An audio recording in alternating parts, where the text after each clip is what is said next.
Sir एक सवाल है सर, जहाँ से आप रहने वाले हैं जो होम टाउन है वहाँ पर अभी डिग्री कॉलेज नहीं, तो अगर आप एमपी इलेक्शन जीतते हो तो क्या डिग्री कॉलेज मिलेगा? वहाँ पर हाईवे बन रहा है, उसकी रिपोर्ट कर सर डिग्री कॉलेज भी बहुत जरूरी है। डिग्री कॉलेज भी बनेगा क्योंकि वो फरिश्ते बनती है ना।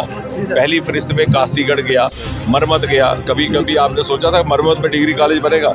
वोट की राजनीति से ऊपर उठ करके कास्तीगढ़ भी है, इसी तरह से वुमेन कॉलेज यहाँ बना, इसी तरह से अगली फरिश्त बनती है। लेकिन उस इलाके में जो 2244 नंबर नेशनल हाईवे बन रहा है डबल शिफ्ट में, मेरी दरख्वास्त है कभी उसके लिए भी 2 मिनट की रिपोर्टिंग करनी। अर्सवाइल डोडा की ये सरजमीन, जिसकी ये खासियत रही है, ये मजमूई तहजीब का एक मरकज़ रहा। ज़ात कोई भी हो, मजहब कोई भी हो, हिंदू हो कि मुसलमान हो, एक अनोखे प्यार और मोहब्बत के रिश्ते में ये बधा हुआ इलाका है। लेकिन सन 2014 से पहले गुज़श्ता सरकारों ने जिस तरह से वोट की सियासत की और मुआशरे को तकसीम करने की सियासत की, उसकी वजह से ये इलाका पिछड़ा रह गया, पसमानदा रह गया। और मुझे खुशी है कहते हुए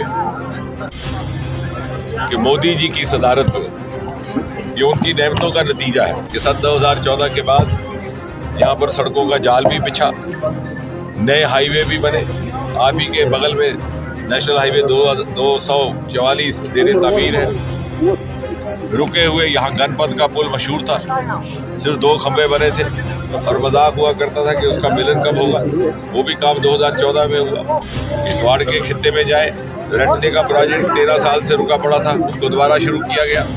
पक्कल डूल 1000 मेगावाट, कीरू का प्रोजेक्ट, कवार का प्रोजेक्ट, दूल हस्ती फेज 2, ये सब के सब प्रोजेक्ट सन 2014 के बाद किश्तवाड़ में आए, जिसका नतीजा ये कि आज शुमाली हिंद का सबसे बड़ा पावर हब वो बन चुका है। किश्तवाड़ जैसे छोटे से इलाके में जहाँ हेलीकॉप्टर तक की सहूलत ना थी, आज वहाँ हवाई अड्डा बनने वाला है। डोडा से कभी मेडिकल कॉलेज की मांग नहीं आई थी, लेकिन आज यहाँ मेडिकल कॉलेज है। और यही कॉन्स्टिट्यूंसी ऐसी उदयपुर, कठुआ, डोडा, जहाँ मोदी जी की वजह से हमें 1 नहीं 2 नहीं 3 मेडिकल कॉलेज। मोदी जी ने इस मुल्क में एक नई तहजीब कायम करने की कोशिश की कि जहाँ जिस चीज़ की कमी है उस तक पहुँचे।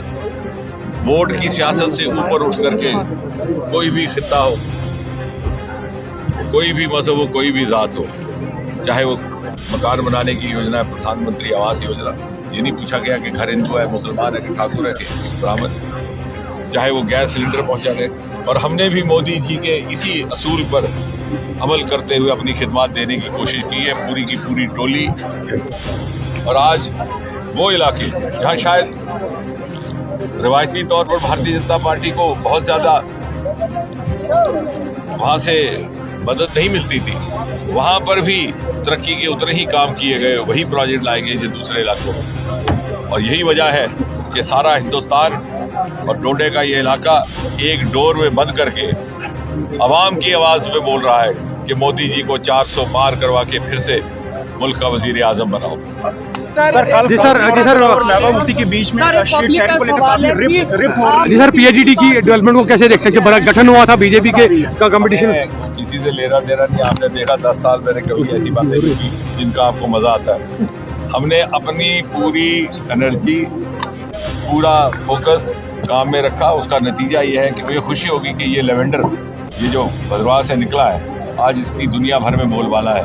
फख्र की बात है हमारे लिए कि मोदी जी ने मन की बात में डोडा ज़िला का 5-7 मिनट जिक्र किया और तफसील के साथ मुल्क के अवाम को समझाया कि दूर दराज का ज़िला है डोडा, जहाँ एक छोटा सा कस्बा है भद्रवाह, वहाँ लगभग 3000 लोग लेवेंडर की खेती से जुड़ गए। और मैं भी कहते हुए ये फख्र होता है कि इस ज़िले ने हिंदुस्तान को एग्री स्टार्टअप्स का एक नया तस्वुर, नया कॉन्सेप्ट दिया है। आज उत्तराखंड, हिमाचल प्रदेश, दूर दराज नागालैंड में भी ये मुहिम जारी हो चुकी है। सर असेंबली इलेक्शन की तीसरी बार आप ही क्यों? लोगों का सवाल। सर एक सवाल है सर, जहाँ से आप रहने वाले हैं जो होम टाउन है वहाँ पर अभी डिग्री कॉलेज नहीं, तो अगर आप एमपी इलेक्शन जीतते हो तो क्या डिग्री कॉलेज मिलेगा? वहाँ पर हाईवे बन रहा है, उसकी रिपोर्ट कर। सर डिग्री कॉलेज भी बहुत जरूरी है। डिग्री कॉलेज भी बनेगा क्योंकि वो फरिश्ते बनती है ना। पहली फरिश्त में कास्तीगढ़ गया, मरमत गया, कभी आपने सोचा था मरमत में डिग्री कॉलेज बनेगा? वोट की राजनीति से ऊपर उठ करके कास्तीगढ़ भी है, इसी तरह से वुमेन कॉलेज यहाँ बना, इसी तरह से अगली फिर बनती है।